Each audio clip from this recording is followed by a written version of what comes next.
এই যে আমি আল করে রাখছি এই সব কটা আমি এখন এগুলা কাজ করব সব কটা।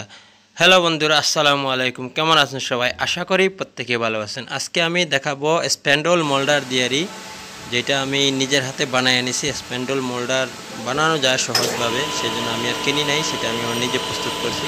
সেইটা দিয়ে আজকে আমি দৌড়ের প্যানেল বলেন যে কোনো দৌড়ের আল করতে হয় কিভাবে, সেটা আমি দেখাচ্ছি আপনাদেরকে সহজভাবে। আপনারা এটা দেখে নেবেন। এই দেখেন, এটা আমি আমার মতন করে আমি আল করে নিলাম, আপনারা একটু দেখেন।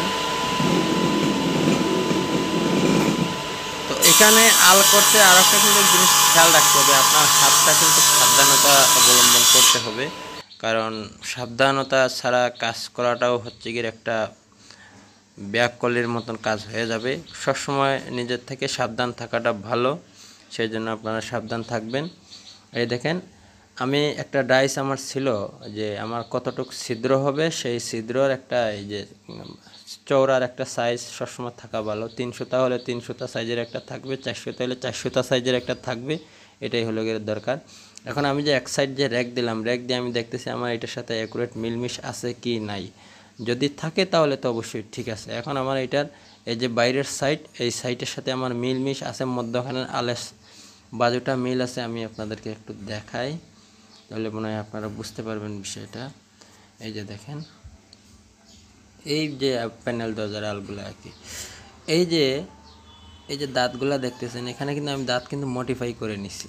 এখানে কিন্তু 80টা দাঁত ছিল, আমি ওই জায়গায় 40টা দাঁত করে ফেলছি, অর্ধেক কেটে ফেলছি।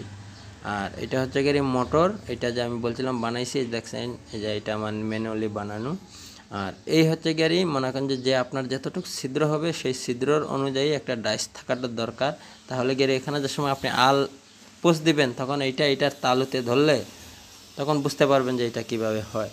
আর এইটা দিয়ে এই যে পাতাইরাগুলো, এগুলো আমি আমার সার্কুলার, এইটাও আমি টলি সার্কুলার আমি নিজের হাতে বানাইছি।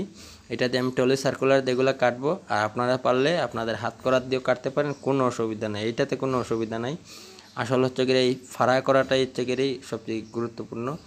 এই দেখেন, আমি সবগুলো ফাড়াই করে রাখছি, এখন আমি টলি সার্কুলার দিয়ে এগুলো কেটে ফেলবো। তো সবাই ভালো থাকবেন, সুস্থ থাকবেন। আসসালামু আলাইকুম। আর আমাদের চ্যানেলটাকে সাবস্ক্রাইব করে রাখবেন। আর আপনাদের কারো দরকার হলে আমার সাথে যোগাযোগ করবেন।